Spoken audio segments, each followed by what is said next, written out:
Ahmed from the High Park Group in Toronto.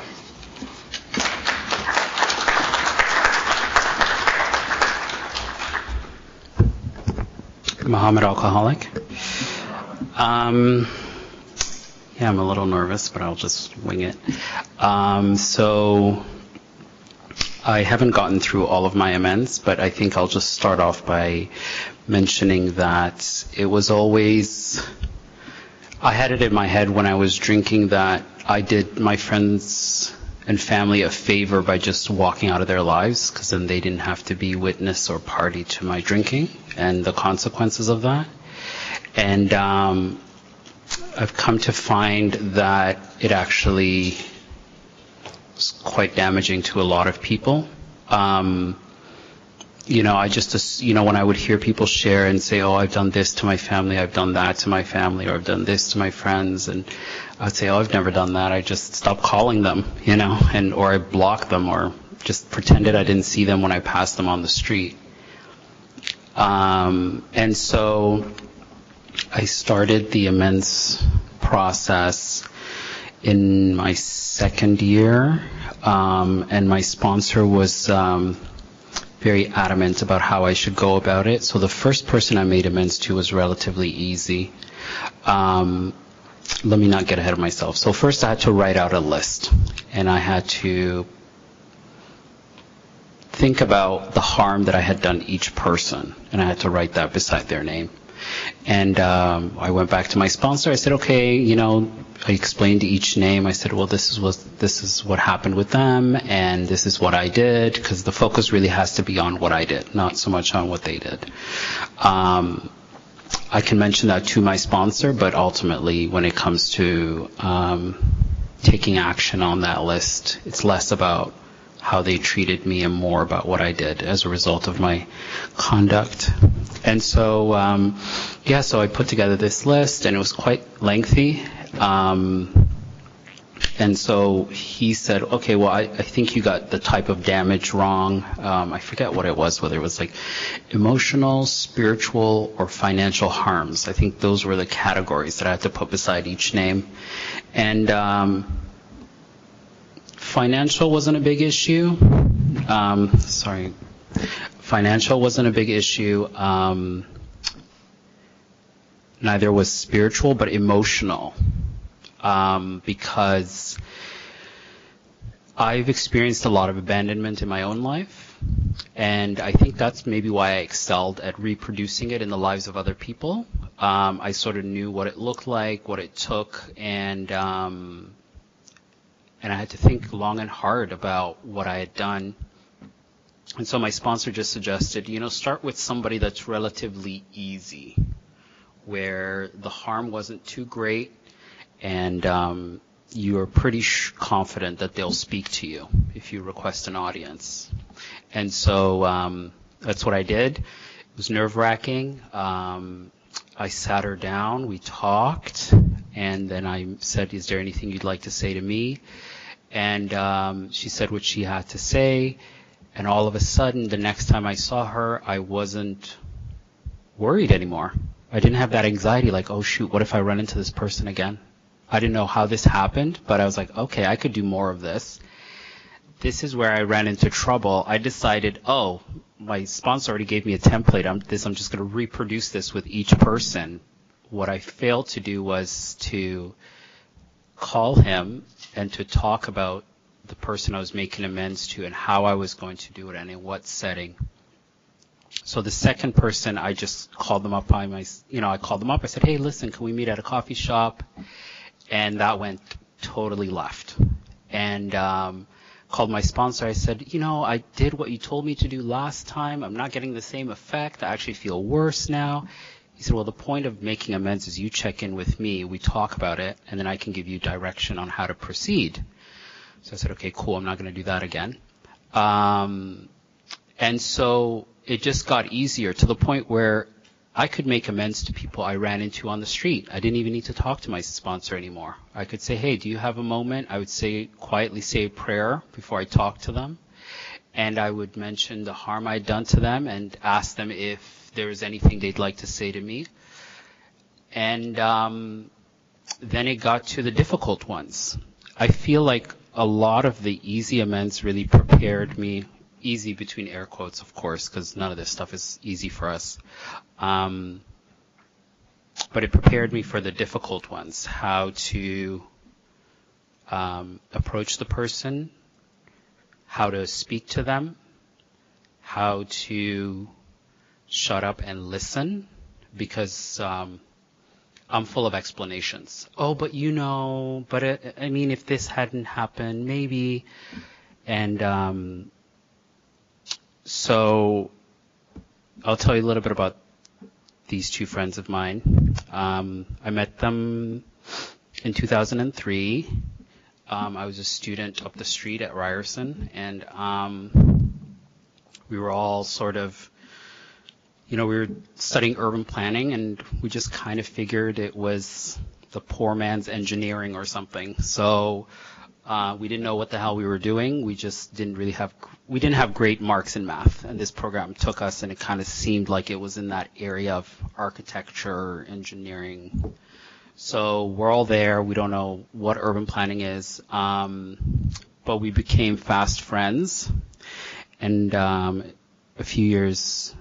Can I ask you how much time I have left? Almost 19 minutes. Okay. Yeah, so a few years after meeting them, I ran into some trouble with my family, and I had to leave home. And these two, who ended up getting married, were very welcoming. They invited me into their families. There was not a single Christmas, New Year's, Easter, barbecue, baby shower, anything their families were having. I was naturally invited. It was just like, hey, Muhammad, we're coming to get you. It wasn't even a question of, hey, do you have the time off? Can you come? It was, you're just coming, of course. To the point where they're both from countries that are near the Caribbean Sea, and their families back home would inquire about me, because they would send like footage from Christmas parties, and they'd say, oh, when's Muhammad coming to visit us here? And so, the pain of not having a family anymore was sort of not remedied, but was countered by these people's willingness to let me in through their front doors. And all the while, my drinking is escalating. They drank a fair bit as well. But, of course, they grew up and they said, oh, hey, we need to get our acts together. And that's what they did. And I just continued on. For many years, they tolerated my drinking, their families included. And I would get the occasional, hey, Muhammad, do you remember saying this to my mother? Or do you remember this thing you said to my aunt? And it's really embarrassing, being welcomed into people's homes and making a fool of myself.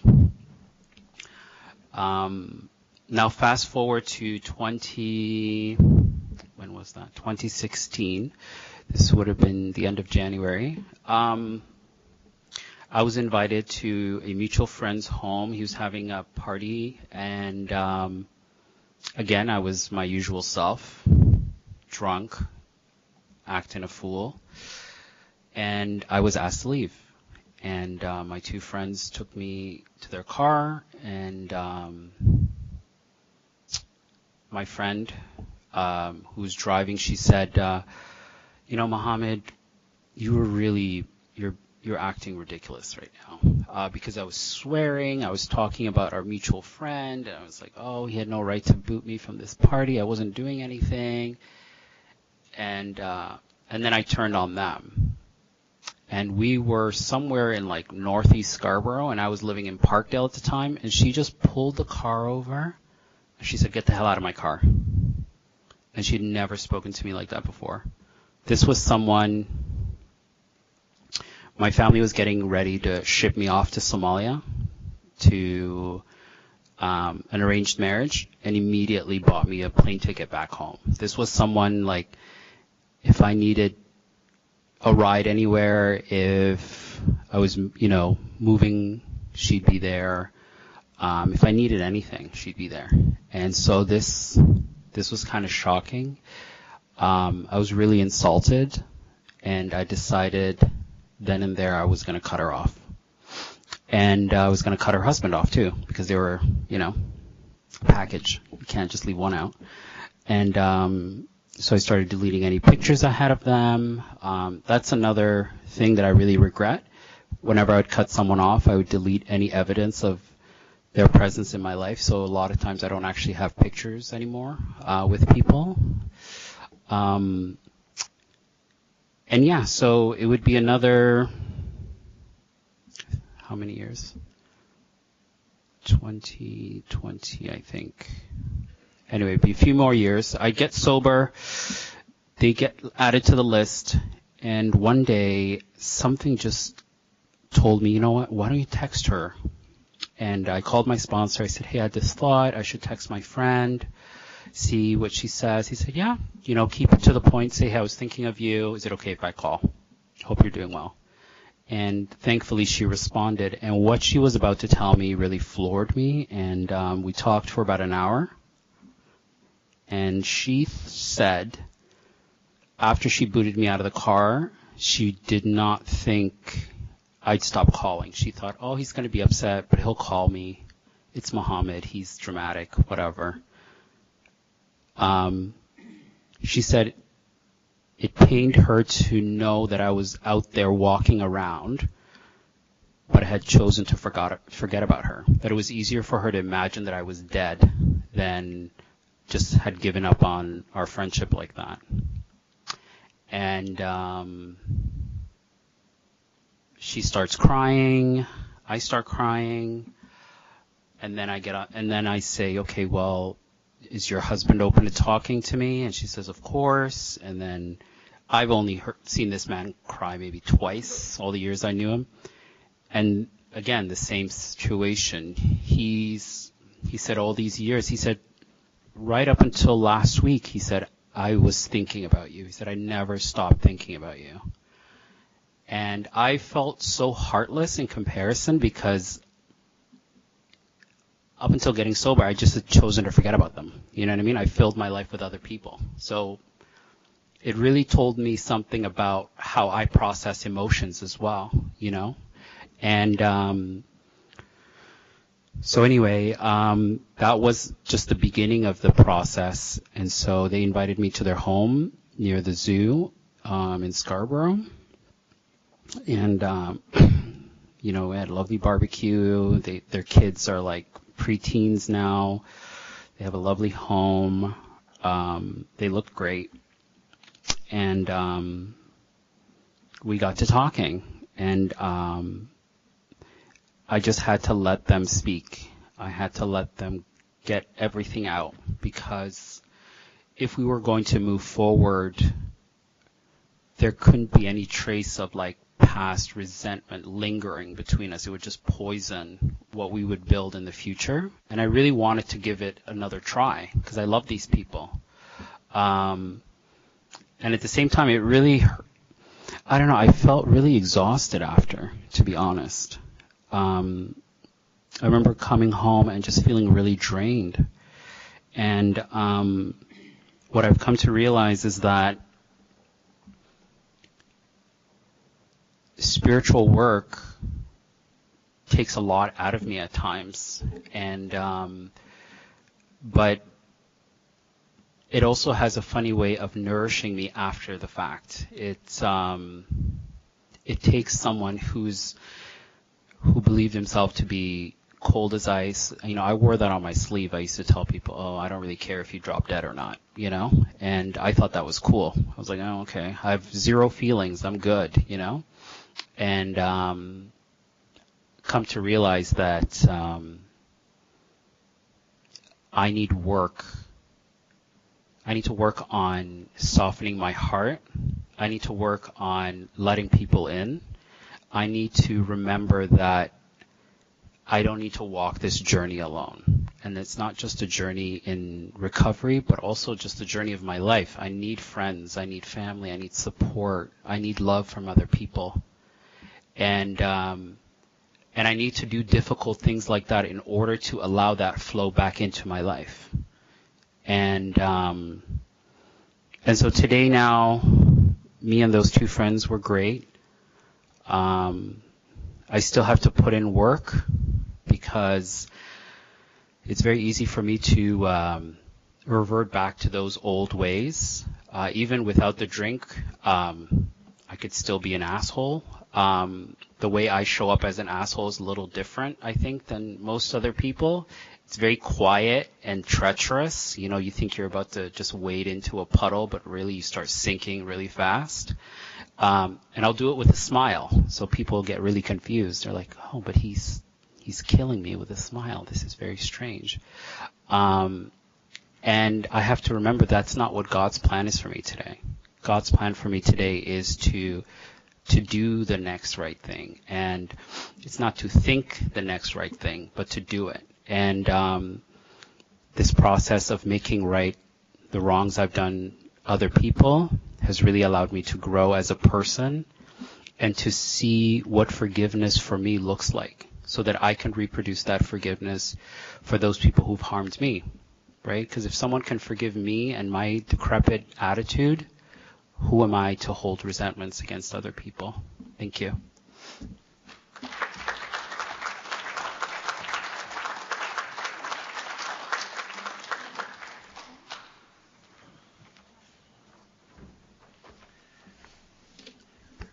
Thank you, Mohammed.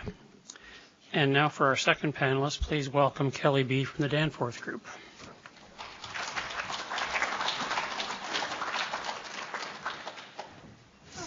Thanks. Hi, everybody. I'm Kelly. I'm an alcoholic. I'm going to bring this a little closer. How's that? Thanks, Steve, and thank you very much, Mohammed, for your share.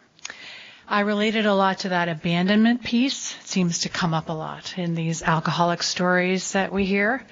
I am not the only one, or I am also a person that suffers from abandonment issues. And I never really thought of that part where I create situations where I abandon people so that I don't have to experience whatever it is I'm trying to avoid experiencing. So I appreciate your reminding me of that folly or flaw of mine. Or what do we call them now? Shortcomings? Yes. I'm Kelly. Did I say I'm an alcoholic yet? I'm sorry. I'm Kelly. I'm an alcoholic. I'm a member of the Danforth Group. And I'm going to preface this by saying that I am going through a bit of a situation right now emotionally that might come up in this little share. So I'll just start by saying, just to give you a little bit of context, I am from a small town in New Brunswick. I grew up in an alcoholic home. I had an abusive alcoholic father. It was a violent home. It was an emotionally and verbally abusive home. And yes, I was very estranged from my siblings and my mother, the other parent in the home, because we were all sort of in our own little microcosms trying to protect ourselves from the insanity that the tornado of my father was. Whatever he presented with every day, he would walk through the door, and who knew whether it was Jekyll or Hyde. I grew up with this person, and finally, my mother finally left that person. I finally left and moved in with her when I was a teenager. And I went from a home where my father was the way he was to my mother's home where there were no boundaries. And that's where my alcoholism really made its, sort of reared its ugly head. But it was more of made its presence known more along those lines, because I was left to my own devices a lot. My mother worked a lot. I drank because there was not much else to do. And I was talking to someone last night after my home group, the speaker actually, about I still don't know where we found all this booze. Like, I was underage. I don't know where all this booze just showed up at parties. I don't know how I managed to drink as much as I did, because I never bought anything. Anyway, it's just an interesting question I still ask myself.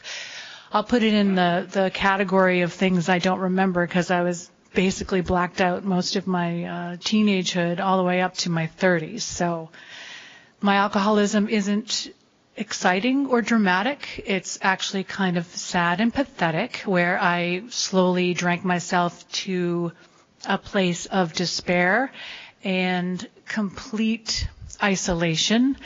And I don't mean isolation necessarily, like I wasn't alone. I was actually in a partnership with somebody. I was living with somebody at the end of my drinking who had 2 children from his previous marriage.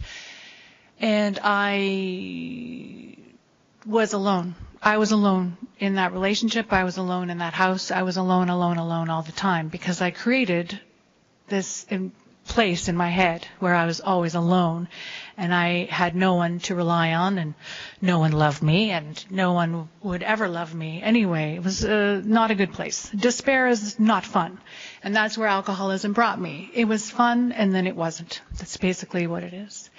My point in all bringing this stuff up is that the steps 8 and 9 part, it's interesting. I quit drinking when I was still with that partner that I mentioned. And my first introduction to step 8 and 9 was continuing to stay with that person for a year of sobriety. I gave him a year of my life as a living amends to him. I did it sort of organically.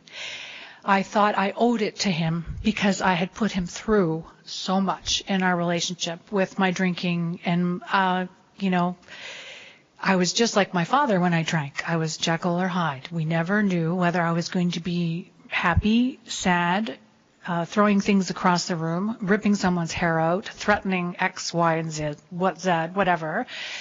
I put him through a lot. And it took almost a year. I actually broke the AA rule and I left before the year was up, but it had to be done. I'm just going to say that right now.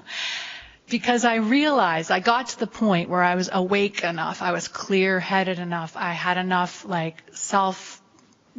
esteem where I understood that it wasn't all my fault.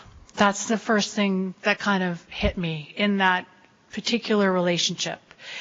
I realized after giving him this living amends that it wasn't all my fault. All the fights, all the problems, all the issues, all the things that happened between us, I took all the responsibility for because I was the terrible, horrible drunk. And then I realized when I wasn't drunk anymore that, oh, wait a minute, there's this other person here who's part of the quote-unquote problem.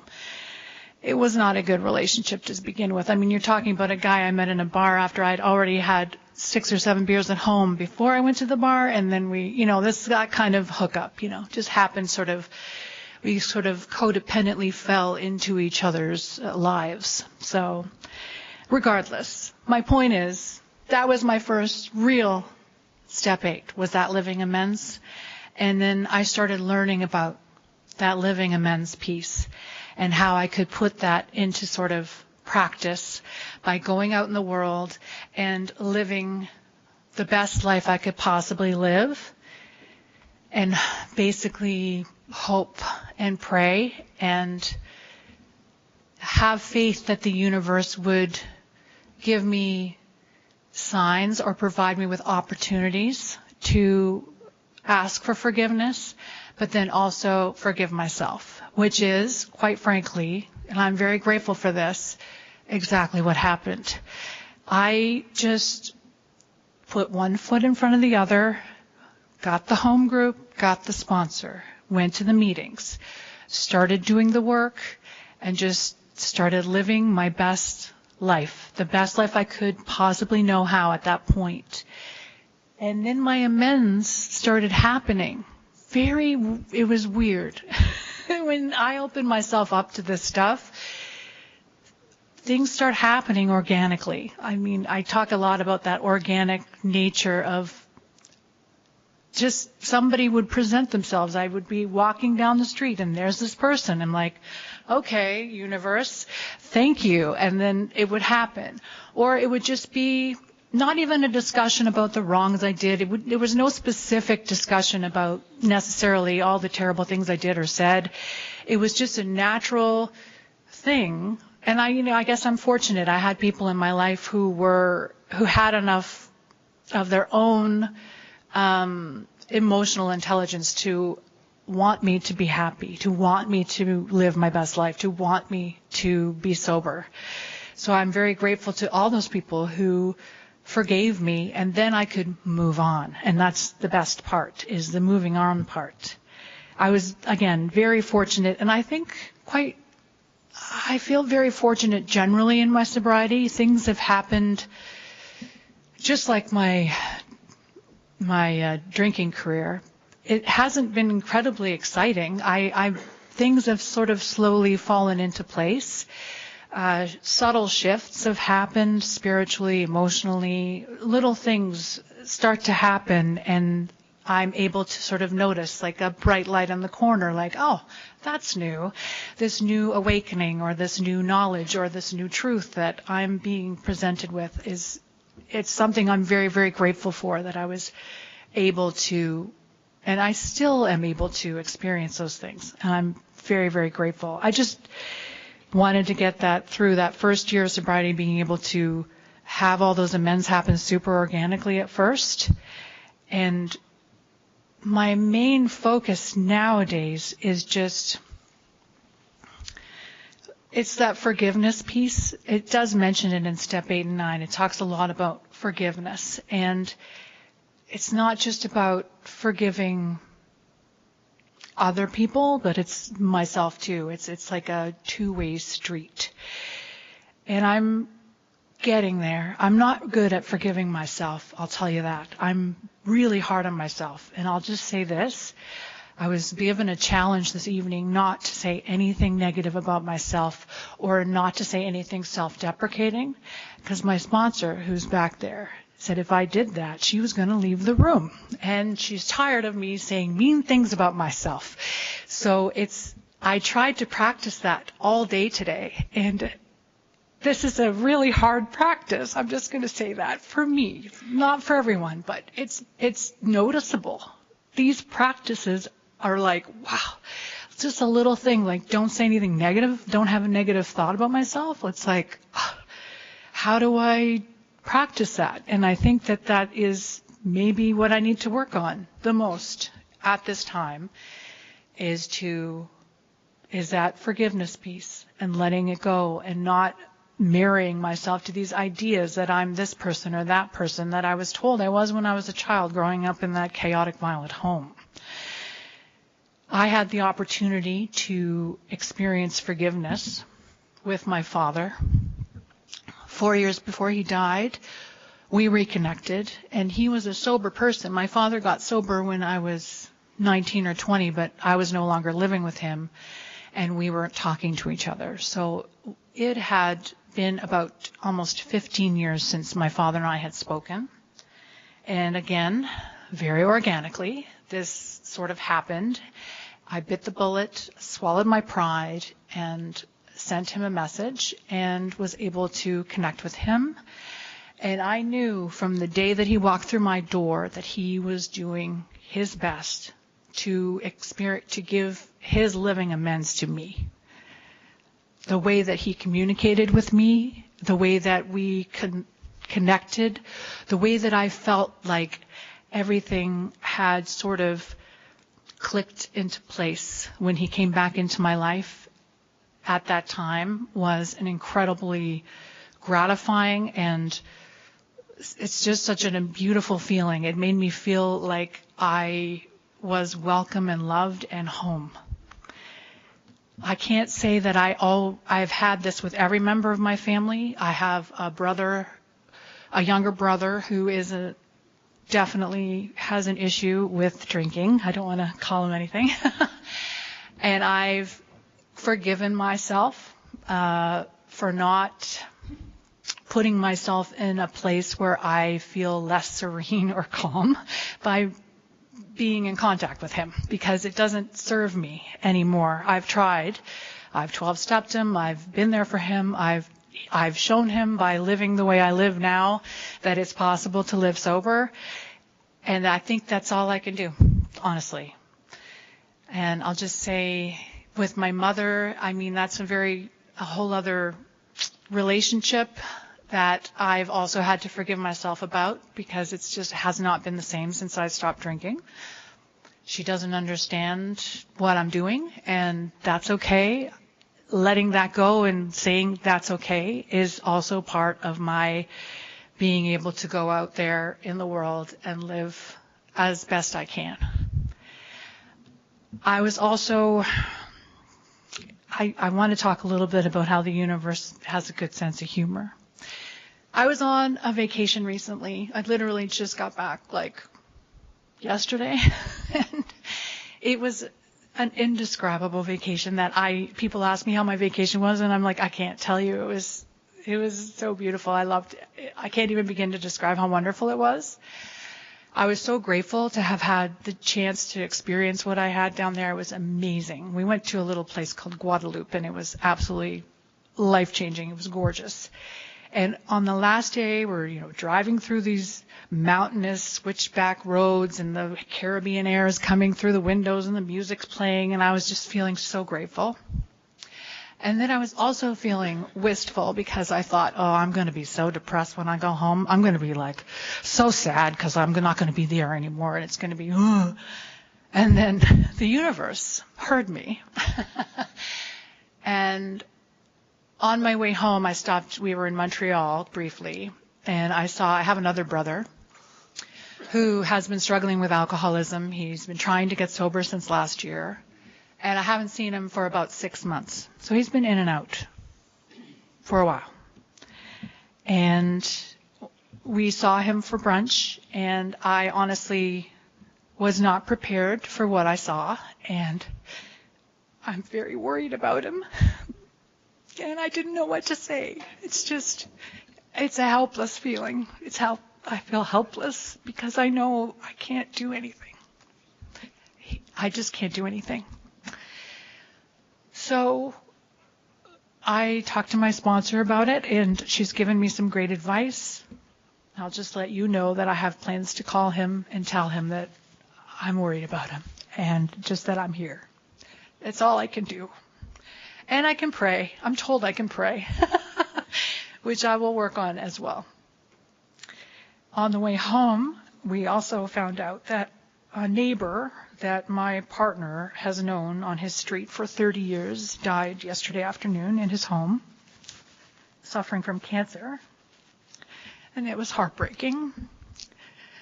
And then today, I have a client who is dying of ALS, and she is choosing assisted death, dying with dignity, in 2 days from now. And I saw her today, and we said goodbye to each other. And I just want to say this because I do relate this to 8 and 9. I relate it to all the steps, but 8 and 9 specifically tonight. Because if I wasn't sober, steps 8 and 9 and that forgiveness piece and being available to people, being present, is the greatest gift that I have, is my time, my energy, my presence. It doesn't matter how much money I have or whatever's going on, who I am. It's my presence and my ability to be of service to my family, friends, and my community. And I want to say that our neighbor was a person that had a lot of grace before they went. They were very accepting of their fate and had a wonderful, positive attitude. And the woman, my client today, who's not going to be with us, very shortly, also very accepting of their fate and so gracious, so gracious. I hope that I have half that much grace, if I'm ever given that kind of news about, any kind of prognosis that I might have. And I would not have been able to be present for, my partner being very upset about the neighbor passing, or being present for even my brother who is suffering. He is definitely a suffering alcoholic. And my client today, who I told her today I loved her. I love her. And that's, again, I don't I'm trying to relate it to step 8 and 9 because I believe that step 8 and 9 has a lot to do with, like I said, being present and being of service and being willing to forgive myself and other people and having better relationships with people. And that's all I really want at the end of the day, because it's all we have is our relationships with other people that are going to get us through. I think Mohammed mentioned it earlier about not being able to do it alone, and I'm so grateful to be sober today, to be available, to be of service, to be here for anyone who might need the help that they ask for. And I hope that, I think that's all I have to say tonight. I thank you all for being here. Thank you, Mohammed. Thank you, Steve. And I'll thank John, obviously, who called me last minute out of the blue and asked me to do this at the behest of Joanna, the voice of the conference. And I'm just grateful to be here, and thank you for listening.